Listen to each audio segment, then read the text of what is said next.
Okay, great.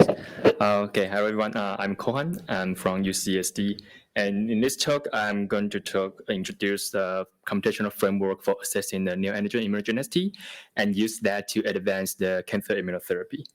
So the big problem we want to solve is that even though we know the cancer immunotherapy has revolutionized the cancer treatment, but there's still a big challenge which lies in patient-to-patient variation. And I can use this figure as example from other research from Ben Evans, his group. And this is the melanoma cohort, and all this patient is treated by immunotherapy. And in this talk, all the immunotherapy I mentioned about is immune checkpoint inhibitor. So, and they treated by the CTLA-4. And if we just focus on this yellow group with the cross site, this patient, that means they didn't respond very well to immunotherapy, and both y-axis and x-axis that represent the survival. So this group had very low survival rate. So from this figure, we can have the good takeaway is that even though the melanoma, one of the most responsive cancer type to immunotherapy, there's still a large portion of patients that didn't respond to the treatment, and that caused them to have very low survival.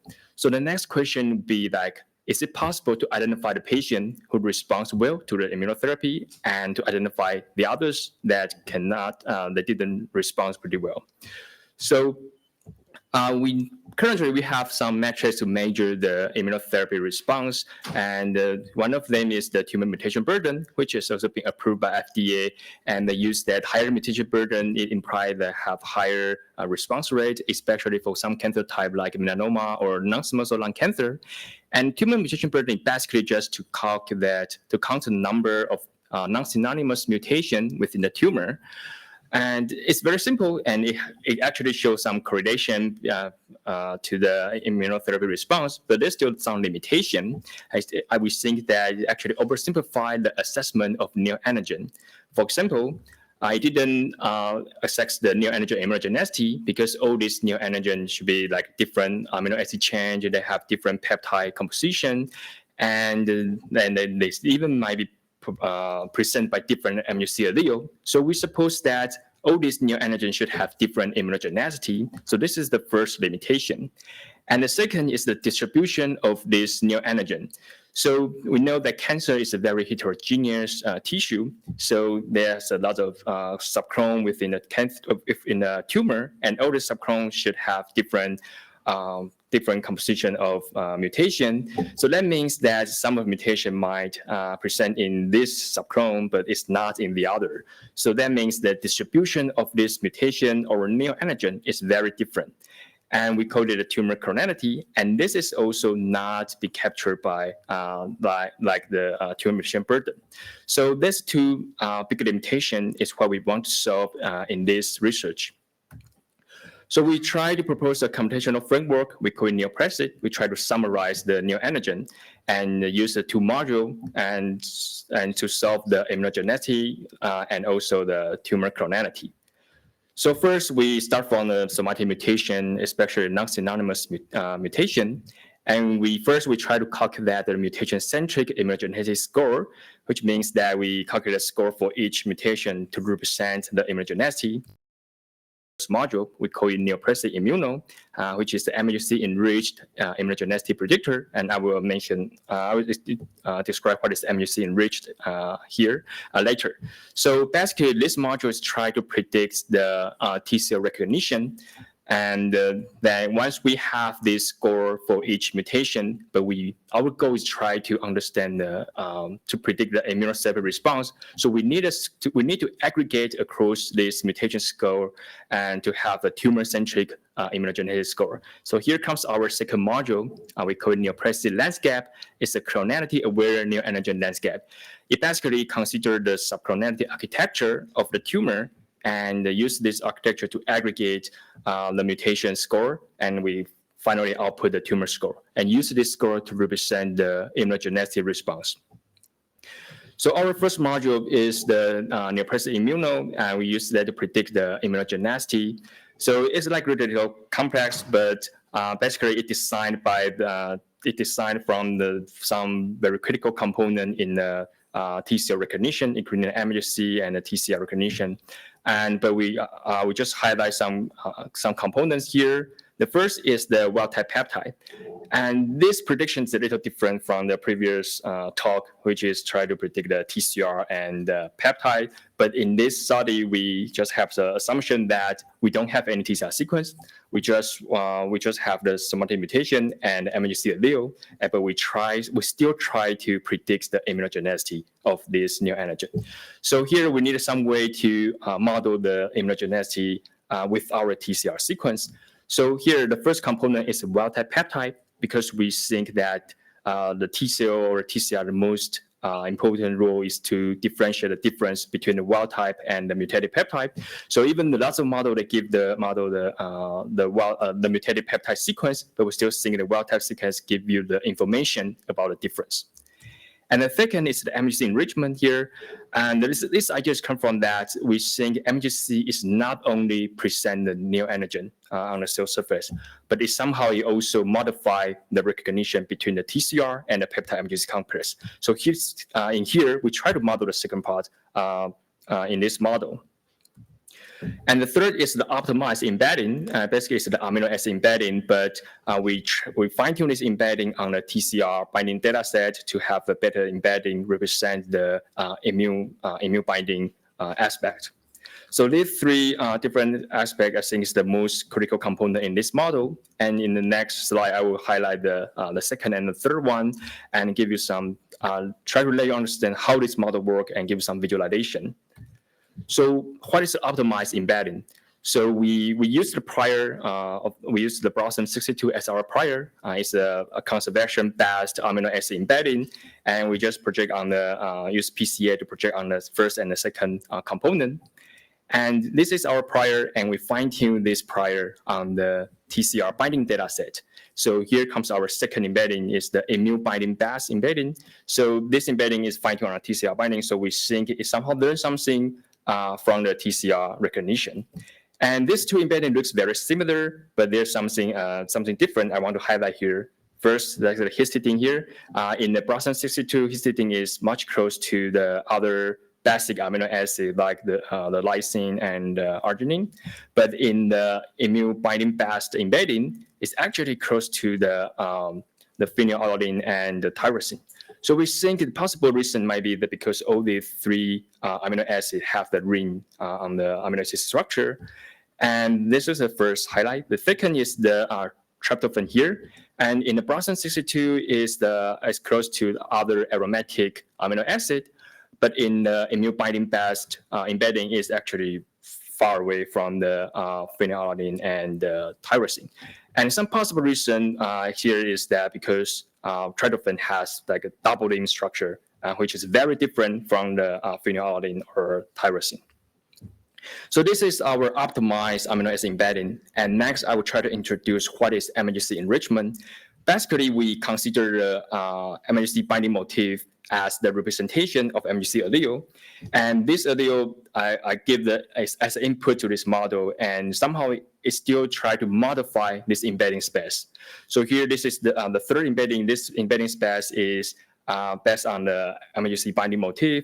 And if you try to compare the second and the third one, you will see that they are very, very similar. And it seems like they just like do some rotation or reflection.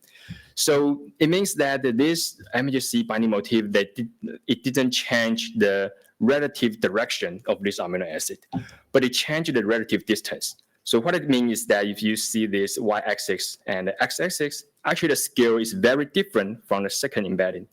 So we call it this MHC enrichment, we call it axis scaling. So we can calculate this scaling factor for both x and y-axis for each allele. So each allele have the different scaling factor, and this scaling factor is somehow represent the modification on the TCR recognition. So it can further represent the immunogenicity. So next, we try to evaluate this scaling factor. So we try to understand if we can use this scaling factor directly to predict the immunogenicity or the immune response.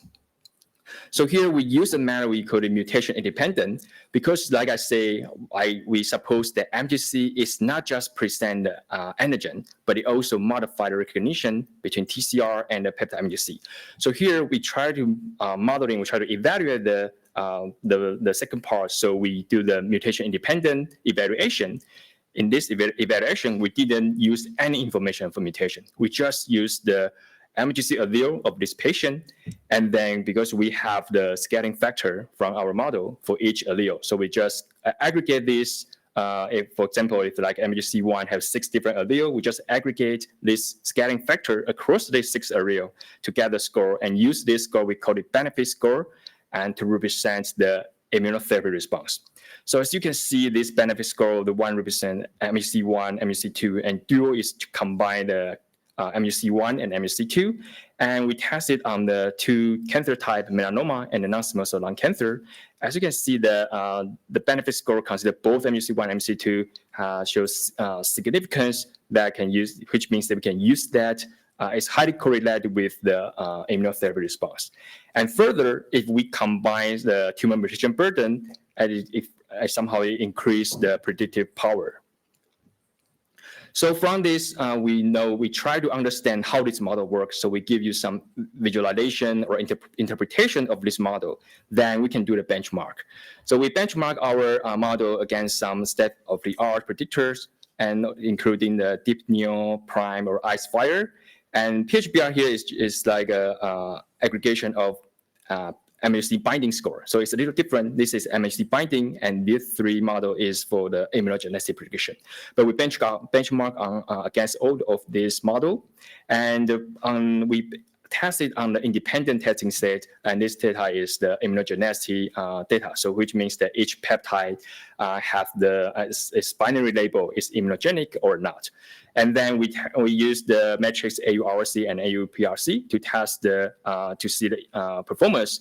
And it turns out that our model is slightly better than other predictor. So it seems like this specific design model architecture actually can predict the immunogenicity.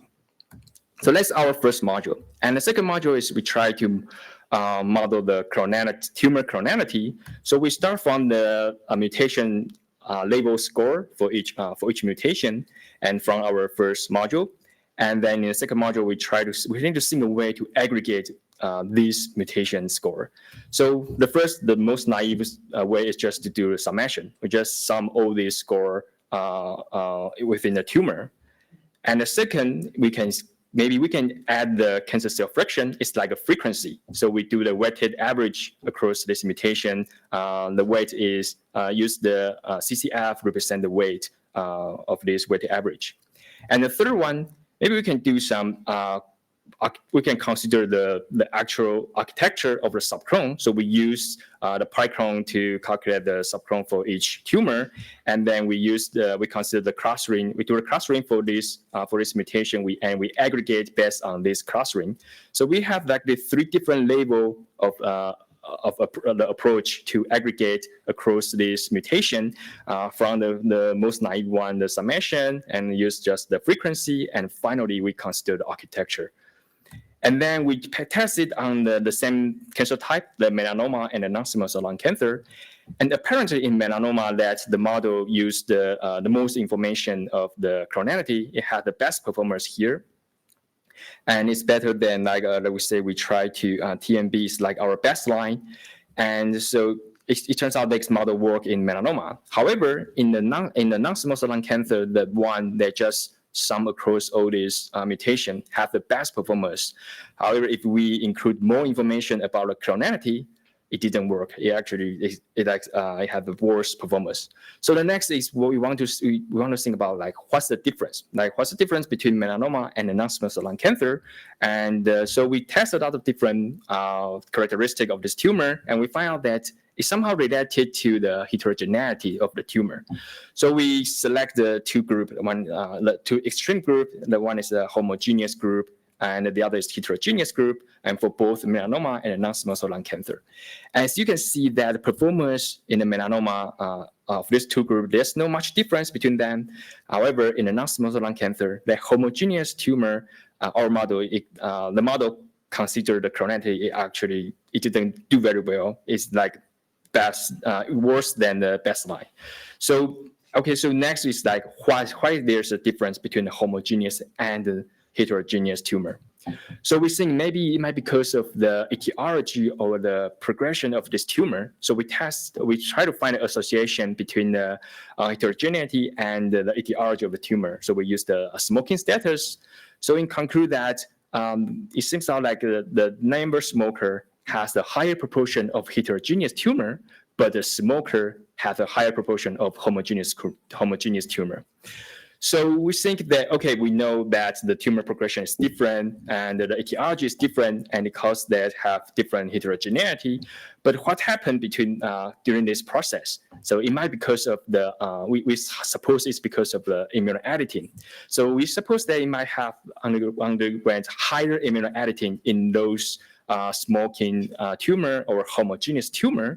So we need to use some way to test to evaluate the immunoediting of this smoking tumor. So the first, if we try to understand what is immunoediting, we may think, maybe one of the characteristics is that may have some selective clones, which means that there are more clonal mutation within this tumor because they underwent immunoediting before. So we do test this across different smoking status, and it turns out that the former smoker and the current smokers, they actually have higher proportion of clonal mutation, which means they have more subselective clones. And it's like it can imply that this tumor might have more immunoediting. And the second one is if the tumor underwent immunoediting, it should have lower immunogenicity, immunogenic mutation. So we just use the MEC1 binding score as the metrics to evaluate the immunogenicity score. And it turns out, aligned with our hypothesis, is that current smoker, they have lower proportion of binding mutation. So these two metrics is direct to the same direction. It means that neoantigen immunogenicity assessment, our model, it lost the predictive power in the immunoedited tumor. So it makes sense because we just evaluate the neoantigen immunogenicity and we didn't consider any other factors. So that's our limitation of this model. So in conclude that in this research, we proposed the computational framework, NeoPrecis, and including two modules. The first one is to predict the immunogenicity, and the second one is try to aggregate this mutation-centric score to consider the tumor clonality to have the final tumor-centric score to predict the immunotherapy response. But of course, they have a limitation. The limitation is that this neoantigen immunogenicity score it's not the only determinant for immunotherapy response. For example, we should consider like T cell infiltration or some other germline mutation, something like this. And also, if these tumors have the immunoediting, and then it will decrease the power of our model. And so in the future, we should consider the factor to evaluate the immunoediting. So this is our research, and I need to thank this to my team, and supervised by Professor Hannah Carter and Dr. Maurizio Demetti, and also my collaborator TJ is in our cohort, and also this is the relevant publication in our lab. So and thank you for your attention, and happy to take any questions.